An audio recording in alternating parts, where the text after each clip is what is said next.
an American folk artist. His name was, he was a Reverend Howard Finster from Georgia. He did actually one Talking Heads album cover, and he died, I think, in 2002 or something like this. Made over 40,000 works of art. He was very prolific. And he preached the Word of God through his artwork. Okay, now I'll tell you something about these. These were some people who I worked with for 18 years. One of my students, William Haddad. He was a wonderful, beautiful man, what they call developmentally disabled. But actually, William, I found, had a lot of abilities, and he was a great painter. He was in some really excellent exhibitions. I got him exhibition, really great gallery in Berkeley, California, and also in another really good William Haddad. And this was another one of my students, John Retto. I also worked with him for 18 years. He actually, I got him in. John was a elderly, severely autistic gentleman. And when I first started working with him, he only painted with the color red. And his thing is, John always does patterns, repeated image. There's actually a couple of them outside the door, the red ones. But when I first was working with him, he only used red. Then I started giving him more colors and and encouraging John, use this color. So did you cut this out, like off a big piece? Because they're all the same sizes.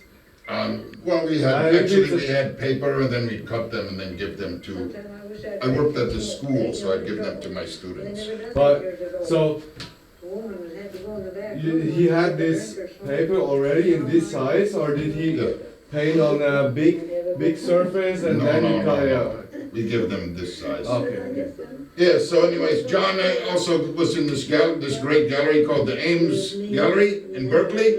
And the drummer from Metallica, Lars, whatever his name is, I'm not a big fan of Metallica.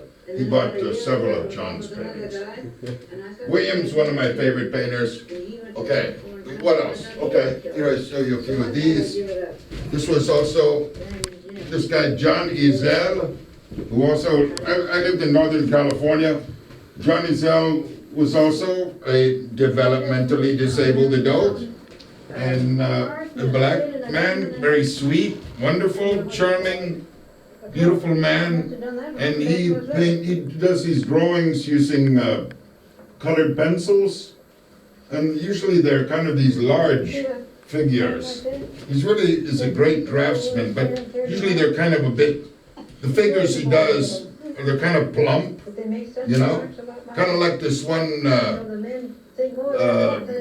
Fernando Botero. You know this artist who does these? Yeah, John always does these kind of like large human. And he's really great drawing skills, People doing things, And then I'll show you this other great artist, Annie Gergich, who's a really great friend of mine from the Seattle area. Yeah, she's also very famous outsider artist, Annie Gergich.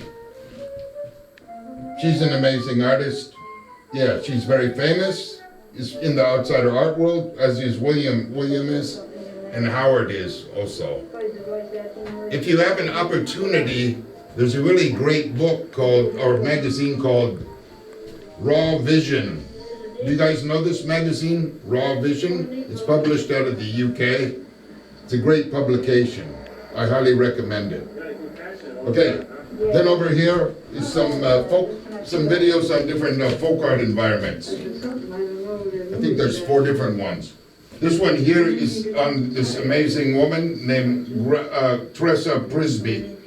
Tressa Prisby. She was known as Grandma Prisby, and she made a whole village out of bottles in Simi Valley, which is in Los Angeles, right on the where the earthquake is, on the fault line. This is her sister here. It's a very fun video. Yeah, so in the outsider art realm, there's also the folk art environments, which there's a lot of them in Finland, actually, this Finnish IT art, all over Finland and all over the world, actually, all through Europe. A lot of them are older people who have retired from their jobs. They've never had any training in art, but they decide to start making stuff, so they decorate their yard and their houses, wherever they live with their creations. This one's really a fun video because she has a really great sense of humor. She's an amazing lady. So they built like a kind of own village there. Like Her own very little, unique. I think she has there's 18 houses that she made of bottles and then stuff she collects. And is she then renting them or? No, she just lives there by herself. So they're. And most of the community thinks she's kind of crazy or something, or very eccentric. So there are no people that kind of move into like one of the buildings? No. This movie, is it in YouTube also? This one actually is on YouTube, Yeah. which is very unusual. But you can watch this one. It's a great video. Good, you have a good collection. Some. How you have all this in Tallinn Yeah. with you? Yeah, of course. Yeah, but it's hard to get exhibitions in Tallinn, and I don't really care. I'm trying to make my own work, huh? Hey, why not? Yeah. Huh? Metropol is a good place to start. Yeah, exactly. Melting pot. It's nice to have this opportunity to present the work in Tallinn. I actually showed a lot of this in Pärnu maybe 12 years ago or something like this. So, not all of this work though. In what places did you show? This museum of Chaplin maybe? No? Museum of, what was that one? Modern, Some other? that one? It's near the artist house. This is Uudkunstimuuseum. Italy has a Chaplin. Yeah. But there's a lot of stuff I haven't shown in Estonia, a lot of outsider work, which I would love to show. Like William and John, this is the first time they've ever shown in Europe. It's great to show their work. This guy, Howard Finster, is the most famous. First time his work has ever been shown in Tallinn. I have a lot of his work actually, several other pieces, and some other stuff too. But it looks good. Carl helped me to hang this exhibition, or I helped Carl hang this exhibition, I should say, today. And I'm very happy with the installation. And for Carl and Metropol people for inviting me to do this. Great. Yeah. Thank you, Steve. Thank you, Steve. Thank you, guys. Thank you, really. Right on.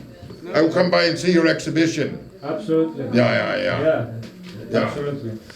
Excellent. But you have a lot of work in this exhibition as well, Carl? Yeah, like last 25 years, this kind of little